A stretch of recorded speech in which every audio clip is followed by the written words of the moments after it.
It began with a pause, an unthinkable pause. Cameras locked on Pam Bondi's face, her expression unreadable, her voice trembling not with anger, but something else. Across the studio, you could feel the tension clawing at the air. The audience leaned forward, waiting for another sharp retort, another headline moment of chaos. But instead, Bondi exhaled slowly and said the words no one expected. "You know what? I have to give credit to Jasmine Crockett." What she said, it hit me. The room froze. No laughter, no gasps, just the quiet thud of disbelief. It was as if the country itself took a breath and held it. For months, maybe years, viewers had seen these panels end the same way. Anger winning, respect dying, truth drowned beneath ego. But this time felt different. The tone cracked open, something raw, something honest. Bondi, the fighter. Bondi, the critic, the one who never yielded. She was giving credit to Jasmine Crockett. Producers blinked in the control room, unsure whether to cut to commercial or lean in closer. Commentators stared at one another, silently asking, did she just say that? On social media, the clip began to ripple before the show even ended. 10 seconds of humility in a sea of shouting. Spliced captions shared like wildfire. Within minutes, hashtags flickered across screens. Fan when respect wins, Faye Crockett effect, Faye Bondi admits. Comment threads filled with disbelief and awe. Some called it fake, others called it faith. But everyone was talking. The narrator's voice dropped slow, steady. In a time when every debate feels like a battlefield, one sentence broke the pattern. And from the most unlikely voice came the sound of recognition. Footage loops again. The slow turn of Bondi's head, the sincerity that caught even her critics off guard. And in that stillness, America saw something it hadn't in a while, grace interrupting conflict. But here's the thing about viral moments. They never tell the full story. They flash, they burn, and they leave us hungry to know why. Because behind that single sentence, behind that unexpected humility, lies a story of tension, challenge, and quiet power. And to understand why those words landed so powerfully, you have to see the moment that came before. For weeks leading up to that night, the air around American politics had felt electric, but not in a good way. Every headline screamed conflict. Every panel ended in noise. Viewers didn't tune in to learn anymore. They tuned in to watch people burn each other alive with sound bites and sarcasm. Civility wasn't trending. Outrage was. In the middle of that storm stood Jasmine Crockett, calm, deliberate, and unapologetically sharp. To some pundits, she was too much, too bold, too direct, too unwilling to shrink herself for the comfort of those who interrupted her. But to those who had been dismissed, talked over, or told to tone it down, she was a mirror, a reminder that grace and strength could live in the same breath. Clips of her earlier appearances had already made their rounds online. She'd been interrupted, misquoted, patronized, and yet every time she responded the same way, not with anger but with poise. "You don't have to shout to be right," she once said on air, smiling through the tension. "You just have to know what you stand for." And that was her power. Pam Bondi's power was different. She'd spent years perfecting the art of the verbal takedown. Confident, composed, but always ready to strike. A former attorney general with courtroom instincts and a broadcaster's timing, Bondi had become a fixture on cable news, defending her corner of America with precision and pride. To her audience, she was fearless. To her critics, ruthless. So when both women were booked for the same panel, two strong voices, two worlds colliding, it was destined to be combustible. Producers knew it. The promo clips practically wrote themselves. The face-off everyone's been waiting for, one anchor teased. Social media waited like an audience before a heavyweight match, and yet, when the lights went up and the cameras started rolling, something felt different. The segment began predictably. Sharp exchanges, cross-talk, raised brows. Bondi delivered her arguments like closing statements, every word designed to score. Crockett listened, taking it all in, her expression unreadable but steady. No interruptions, no rush to defend, just patience. And then, quietly, when the noise reached its peak, she spoke. "Pam, I hear you. But if we can't talk to each other without tearing down what we both love, this country, then we're just proving everyone who profits off division right." The room went still. Bondi blinked. It wasn't an attack, it was a bridge. In that moment, the camera caught something subtle. The shift in Bondi's face, the flicker of realization that this wasn't a sparring partner. This was someone speaking from conviction, not performance. For a heartbeat, it was no longer about left or right. It was about right and wrong, respect and disregard, dignity and decay. And while millions expected another explosion of ego, what followed was something quieter, rarer. Because no one watching that night could have guessed. This wasn't the argument America expected. It became the apology no one saw coming. For more than a decade, Pam Bondi had been a name that sparked instant reaction, admiration in some corners, frustration in others. She rose through the ranks with the precision of someone who understood both the law and the theater of politics. As Florida's attorney general, she became known for her polished toughness, the woman who stood behind the podium and delivered her words like a verdict. To her supporters, Bondi was unflinching. She took on big corporations, confronted protesters, and sparred with reporters without ever breaking eye contact. Her tone was sharp, her smile calculated, her certainty absolute. She embodied a brand of confidence that didn't flinch, didn't blink, and never, ever apologized. But there was another side to that story, the one whispered in the hallways of political circles and amplified in editorial columns. Critics called her combative, opportunistic, even theatrical. They saw someone who defended her side not just with conviction but with contempt. To them, Pam Bondi wasn't arguing for principles, she was performing for power. On television, that duality played out like a drama. Every appearance was a performance of control. She leaned forward when she wanted to strike, raised an eyebrow when she smelled weakness, and never let silence linger too long. She understood that in modern politics, stillness could be mistaken for surrender, and for years it worked. She was invited to every major political show, quoted in every partisan headline, treated as the dependable defender of conservative orthodoxy. Her words weren't just commentary, they were combat. She went toe-to-toe with Democrats, journalists, and activists alike, wielding her legal background like a weapon. Pam Bondi had built her brand on being unshakable. To some that was strength, to others it was arrogance. The narrator's tone dips lower, more reflective, because behind that steely composure was a story few ever saw, the long campaign days, the private doubts, the pressure to always appear flawless in front of millions. The irony of being the law and order face in a country unraveling over what justice really meant. Bondi knew how to win arguments, but she also knew what it felt like to lose trust. Her critics never gave her that credit. They painted her as a symbol of everything wrong with modern discourse, too rehearsed, too certain, too unwilling to yield an inch. She became the archetype of the televised gladiator. All intellect, no empathy. And in truth, she leaned into it. That image gave her relevance. It made her indispensable to networks that thrived on sparks and spectacle. In the world of political infotainment, being polarizing wasn't a flaw, it was currency. Still, there were cracks forming, even if no one noticed. Interviews where her tone softened for a moment before snapping back. Brief pauses that hinted at exhaustion beneath the polish. A trace of curiosity quickly buried under the armor of partisanship. Then came the night of the panel.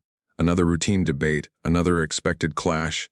She walked onto that stage with the same confidence she'd carried for years, ready to deliver the same rehearsed certainty. Across from her sat Jasmine Crockett, young, composed, her energy completely different, no visible defensiveness, no posturing, just presence. Bondi started strong as always, facts, tone, control, but halfway through, something shifted. Crockett didn't bite. She didn't match the aggression or the tempo. She simply waited, then responded with clarity, and a kind of moral authority that didn't need volume.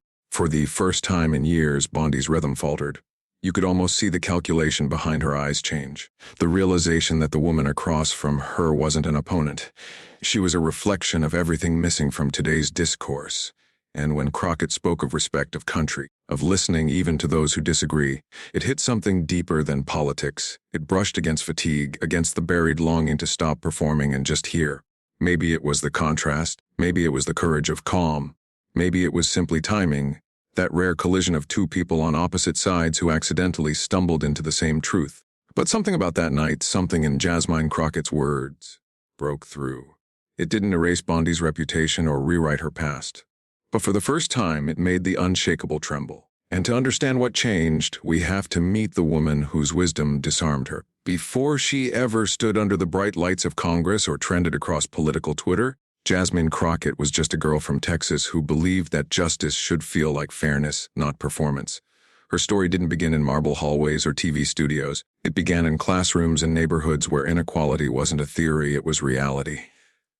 She grew up surrounded by working-class grit, people who didn't have the luxury of pretending the system worked for them. That perspective shaped her. When others saw law as abstraction, she saw it as a lifeline. It was what protected voices too often drowned out by privilege and power. So she studied harder, spoke clearer, and stepped into the courtroom not just to argue, but to advocate. Her early years as an attorney in Texas were a masterclass in moral stamina. While some lawyers built reputations on theatrics, Jasmine built hers on truth. She defended the vulnerable, questioned the powerful, and never once forgot where she came from. Her courtroom demeanor became legendary among peers. Composed but unyielding, persuasive without shouting. When she spoke, people leaned in, not because she demanded attention, but because she earned it. That presence followed her into politics. When she ran for Congress, many underestimated her. She wasn't from an old political dynasty. She wasn't polished in the conventional sense. She was raw, principled, unafraid of confrontation, but always grounded in purpose. And that authenticity resonated. Her constituents didn't just see a politician, they saw someone who listened. Her campaign slogan wasn't built on promises of power. It was a pledge of accountability. "If I ever stop speaking truth," she once told a local crowd, "then I don't deserve this microphone." It was that same spirit that made her a rising voice in Washington. On committees and hearings, on television, Jasmine Crockett became known for her balance of intellect and empathy. Her words carried the rhythm of someone who thought before she struck. She could dismantle an argument with a single sentence. Not through volume, but through clarity. She doesn't shout to be heard. The narrator explains over slow footage of Crockett listening on a panel. She earns silence through thoughtfulness. And that's exactly what happened the night she shared the stage with Pam Bondi. The moment begins quietly. Cameras pan across the studio. Bondi leans forward, confident. As always, ready to frame the debate as another ideological duel. Crockett sits opposite, posture steady, eyes calm. When Bondi delivers her opening salvo, the tension feels familiar.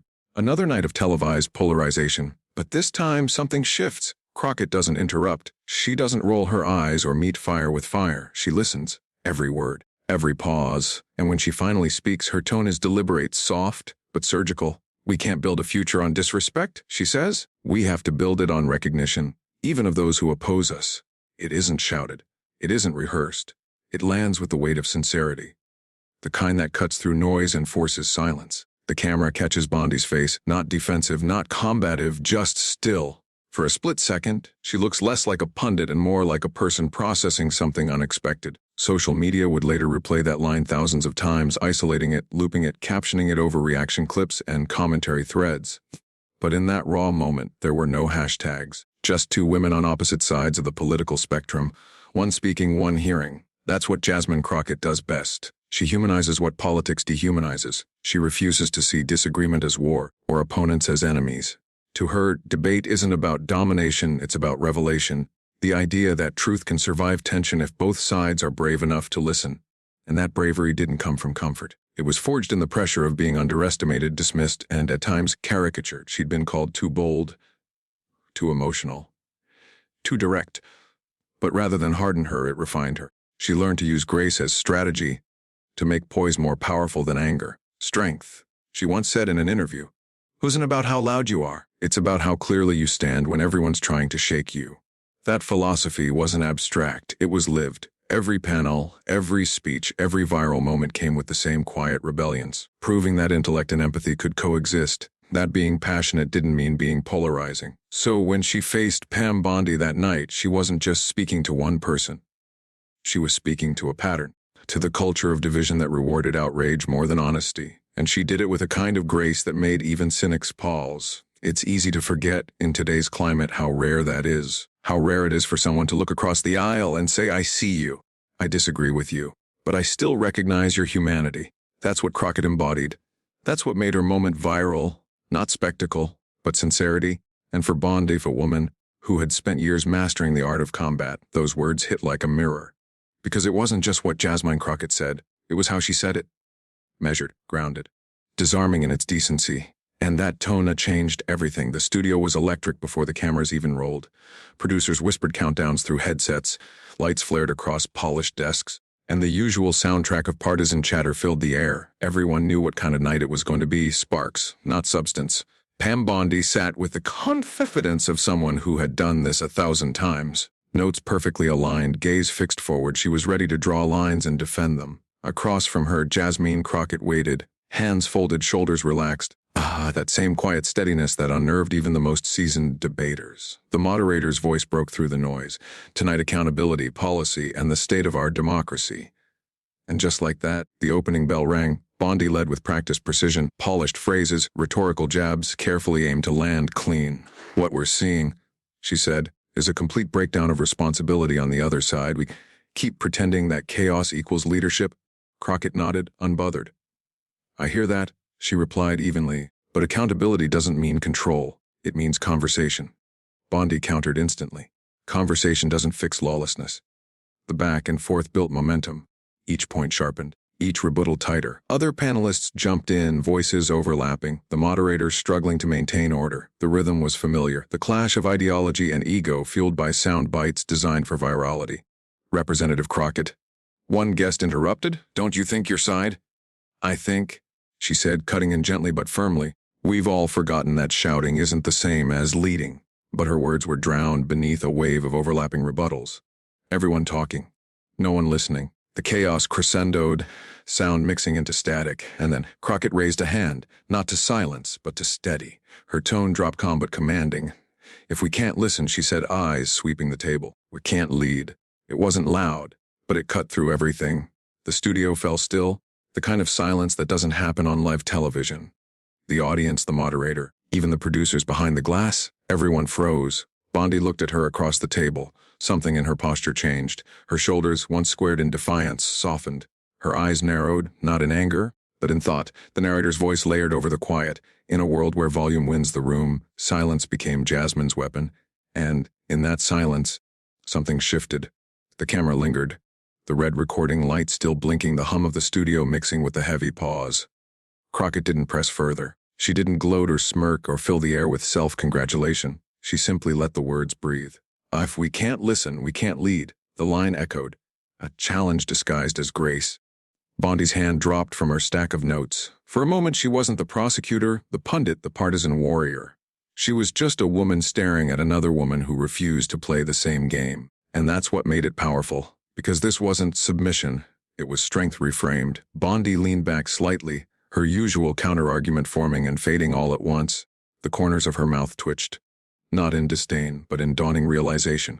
The tension in the room had changed texture. The energy that began as confrontation had turned into contemplation. Viewers at home didn't quite know why they felt it, but they did. The rare sensation of watching someone listen. The narrator returned, voice low and deliberate. Moments like these don't trend because they're loud. They trend because they're true. And that truth, however unexpected, disarmed one of the toughest voices in American television. Cameras panned slowly. The silence held, and then, in a move no one saw coming, Pam Bondi did something unthinkable. Pam Bondi leaned forward, lips parting, ready to fire back, the instinct of years spent in courtrooms and cable studios pulling her toward another counterpunch. Her voice started strong, almost reflexively sharp. "Well, with all due respect." Then she stopped just for a second. Something about the stillness in Jasmine Crockett's face, that unwavering calm, that unspoken "I'm not your enemy" energy, pulled her off script. You could almost see the internal tug of war behind her eyes. The audience felt it too. The silence stretched, every second charged with anticipation. Bondi inhaled, exhaled, and did the unthinkable. "You know what?" she said, her tone softening, breaking through her own armor. "I have to give her credit. Jasmine's right. That kind of grace. That's leadership." It was as if the air itself shifted. The room, moments ago a battlefield, became a sanctuary. For once, no one interrupted, no one laughed. The other panelists froze, blinking in disbelief. The moderator's eyes widened, unsure whether to move on or let the moment breathe. Even the camera operators hesitated, instinctively zooming in closer, capturing a face not of victory but revelation. Bondi nodded slightly, almost to herself. "Why need more of that?" she added. "Less talking at each other, more listening." A stunned half-smile spread across Crockett's face. Not smugness, but quiet gratitude. The narrator's voice cut in, slow and reverent. For years, Pam Bondi had been the voice of defiance, the fighter, the unshakable. But in that moment, she wasn't a pundit. She was human, humbled by truth. The broadcast replayed instantly across the network's live feed. Producers in the control room were whispering furiously. "Did she just say that? Run that back. Clip it now." Within minutes, the moment was everywhere. Cut to replay, multiple angles, slow motion. Bondi's words echo over soft music. "I have to give her credit, Jasmine's right," tweets flooded in. Did Pam Bondi just praise Jasmine Crockett? "Oh, THS is the America I want to see. Grace wins every single time." On TikTok, edits began surfacing before the commercial break even ended. Fed Jasmine Crockett trended first. Then Pam Bondi trended right after, for a reason no one expected. Clips were looped, captioned, remixed. One popular edit froze the frame right at Bondi's nod, overlaid with the text, "When wisdom wins." Another showed Crockett's quote, "If we can't listen, we can't lead." Against swelling orchestral music ending with Bondi's line, "That's leadership." Comment sections became digital campfires. People weren't arguing, they were reflecting. One user wrote, "For the first time in months, I watched a political debate that made me believe in decency again. Another said, that pause, that silence, it was louder than any speech. News anchors across rival networks picked up the story before dawn. Former Florida Attorney General Pam Bondi publicly credits Rep. Jasmine Crockett for her leadership. One outlet reported. An unexpected exchange goes viral for all the right reasons, said another. The narrator returned, voice rich with awe and gravity. In a time when shouting gets views, silence earned respect. The impact wasn't just digital. Political commentators, normally allergic to agreement, found themselves nodding. Conservative hosts tried to downplay it. It's just one moment, don't read too much into it. But even they couldn't ignore the tone shift. By sunrise, the clip had crossed 1 million views on X. By noon, it was on every major morning show. The Chiron on Good Morning America read, the moment that stopped the shouting. Bondi herself seemed to understand the magnitude. Later that evening, she posted a single-line tweet. Sometimes leadership means knowing when to listen. It went viral all over again. The narrator continued, weaving the emotional thread tighter. For Jasmine Crockett, this wasn't about winning a debate. It was about redefining what victory looks like in a divided nation. Not the triumph of ego, but the triumph of empathy. Meanwhile, footage of Crockett leaving the studio made its rounds online. She wasn't surrounded by cameras or celebrating. She was just smiling softly, shaking hands with crew members, thanking them before walking off into the cool night air. Someone filmed her as she passed a group of interns in the hallway. They applauded her quietly, almost reverently. She smiled and said, remember, your calm is your strength.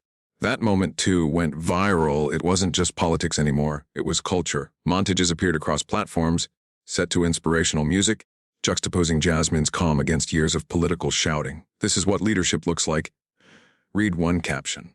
Another said, she didn't have to raise her voice. She raised the standard. Back in Florida, a local paper ran the headline, Pam Bondi's moment of clarity. Even her longtime supporters admitted it was unexpected. That took guts, one wrote. You don't see that kind of humility on live TV?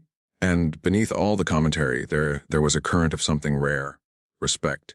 The narrator's voice lowered to a near whisper, the cinematic tone settling in. In a political era addicted to outrage, 2 women gave us something different. One spoke truth softly, the other listened loudly. A montage flickered Crockett's quote on screen. Bondi's nod replayed in slow motion, applause echoing faintly in the background. The narrator concluded the section with quiet reverence. This was more than a viral clip. It was a moment of recognition that even the fiercest walls can crack when met with dignity. And when they do, light gets in. The music swelled, the image froze on Jasmine's calm expression. But the real shock?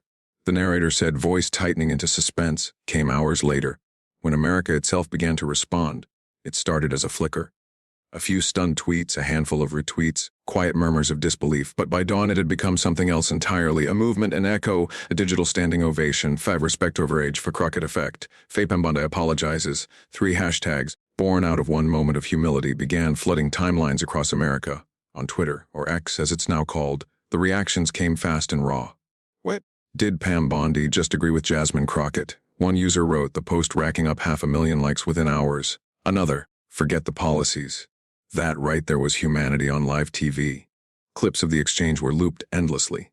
The 10-second pause before Bondi's admission became the heartbeat of the internet. TikTok users remixed it into cinematic slow motion, overlaying quotes about empathy and leadership. One viral caption read, in a time of shouting she chose silence, and silence won. Influencers chimed in next. A Gen Z creator known for her political satire dropped a side-by-side video, one half showing typical cable news chaos, the other showing that now iconic pause. This, she said to her followers, is what real influence looks like. Podcasters, journalists, and late-night hosts all joined the conversation. What fascinated them wasn't just that Pam Bondi had changed her tone.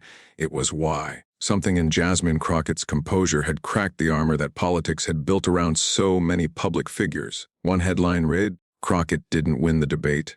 She rewrote it. Cable news networks replayed the moment hourly, each with its own spin. Some framed it as reconciliation, others as redemption. Almost everyone agreed. This wasn't normal. Bondi's name trended not for confrontation but for concession. Crockett's name trended for class. On TikTok, creators lip synced to Crockett's now famous words, if we can't listen, we can't lead. While cinematic music swelled beneath. One clip showed everyday Americans mouthing the line, a nurse during her night shift, a construction worker on lunch break, a teacher cleaning her classroom. It was more than political, it was personal. Even celebrities joined in. List actors posted quotes from the exchange with captions like, This is the energy 2025 needs. Musicians shared slowed-down remixes. One artist even dropped a song titled Grace Wins, sampling Bondi's voice saying, "Jasmine's right." By the end of the week, the hashtags had been seen more than 200 million times. Commentators from both sides of the aisle weighed in. A conservative columnist wrote, "Bondi showed strength and humility. That's not weakness." A progressive writer replied, "Crockett didn't silence her opponent. She inspired her." Across dinner tables and group chats, people weren't arguing about who was right. They were talking about how it happened. Parents showed their kids the clip as a lesson in respect. Professors played it in communication classes. Even pastors referenced it in Sunday sermons about listening with empathy. The narrator's voice emerged through the swirl of social noise. In an era of division, this was a reminder that grace still moves people. When one person chooses respect over rage, it doesn't just change the tone of a debate, it changes the temperature of a nation. The ripple effects were visible everywhere. Political talk shows began opening their segments differently, calmer, more reflective. Producers who had built entire careers on conflict started asking a rare question: what if the ratings aren't in the rage? Bondi herself became a reluctant symbol of something she never set out to represent: humility. Her inbox overflowed with messages, some thanking her, others questioning her, but most simply saying one thing. That took courage. Meanwhile, Jasmine Crockett's team confirmed she hadn't prepared a single line for that moment. She just spoke from conviction. One aide said, "That's who she is." Clips of her walking through Capitol Hill circulated with headlines like, "The woman who stopped the shouting." Late-night comedians called her the calm that cracked the storm. Everywhere you looked, become the world's largest. The moment replayed not because it was dramatic, but because it was different. The narrator's tone deepened. America didn't share the clip because it was perfect. They shared it because it was human. It reminded people that respect isn't weakness. It's the only kind of strength that lasts. Crowds began to quote it at rallies, community meetings, even in classrooms. Signs appeared reading "Lice to espoir," and as the week went on, something remarkable happened. The usual churn of outrage slowed. Just for a moment, the headlines softened. People were still divided, still passionate, still human. But that clip, that silence, that recognition between two women on live television had made everyone stop and think. The narrator closed the section with a quiet, reflective note, the score beneath fading to a gentle hums. The echo of that night wasn't in the applause or the views. It was in the realization that dignity still resonates, even in the loudest room. A final montage rolled. Crockett's calm gaze, Bondi's nod, the glowing flood of comments scrolling across the screen. And as the noise faded, the narrator whispered, own truth began to echo louder than ever. In the end, it wasn't just a viral moment, it was a mirror. What unfolded between Jasmine Crockett and Pam Bondi wasn't about politics. It wasn't about winning or losing, red or blue, right or left. It was about the thing America keeps forgetting it knows how to do: listen. That night didn't go down in history because someone landed the sharpest insult or scored the loudest applause. It mattered because for once, two people who had every reason to stay divided found common ground in something quieter: respect. The narrator's tone softened, almost like a memory being revisited. Crockett's calm wasn't weakness. It was wisdom wearing patience, and Bondi's concession wasn't defeat, it was grace rediscovered. Clips of both women played side by side. Bondi's head bowing slightly, Crockett's eyes steady, serene. The narrator continued, voice low and cinematic. In a culture where shouting gets attention and outrage gets rewarded, these two women reminded America of a forgotten truth: dignity can trend too. Online, the debate slowed.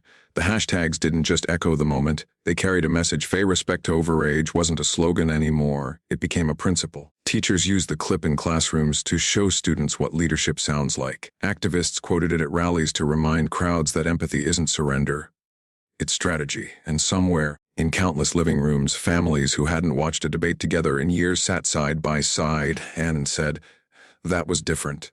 The narrator deepened, words resonating like a sermon of truth. True leadership isn't about destroying your opponent, it's about dignifying the moment, elevating the room, even when the room is built for division. A brief montage followed. Headlines fading in and out, social clips replaying, tweets still pouring in. The music swelled softly beneath it, neither triumphant nor sad, but full of quiet power. Wisdom doesn't shout, the narrator said. It speaks once, and echoes forever. Crockett's face appeared again, thoughtful, grounded, her posture strong but open. Then Bondi's. Not defiant, not defeated, but contemplative. Together, their images blended, symbolizing the duality of strength and surrender, pride and humility. The narrator went on, maybe this moment won't solve everything.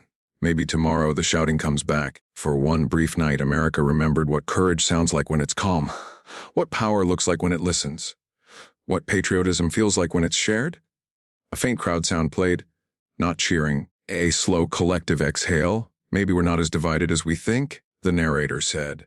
Maybe, deep down, we still crave moments like this, where courage sounds like calm and leadership looks like grace. The screen faded to black, leaving just one line in white glowing softly against the silence. Respect is the last word worth going viral.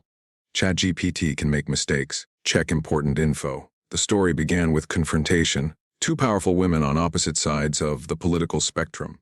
But it didn't end there. What started as a clash of voices became a meeting of minds. What began as debate transformed into dialogue. Pam Bondi credited Jasmine Crockett's wisdom, and in that moment, something shifted.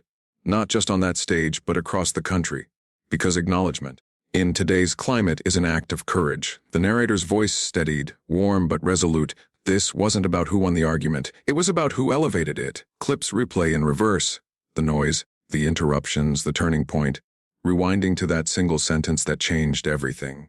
We can't build a future on disrespect. We have to build it on recognition, even of those who oppose us, silence. Then, the narrator concludes, if you believe dignity still matters, share this. Let calm voices rise again. The music swells, a cinematic blend of strings and quiet percussion, lifting the emotion without drowning it. Because in an age of outrage, the narrator continues, truth doesn't always roar. Sometimes the loudest truth is spoken softly. Fade to black. The final text appears, clean white on deep blue. Subscribe for more truth-driven storytelling, the kind that unites, not divides. Then, a heartbeat of silence, a pause that invites reflection before the outro music fades away. End of segment.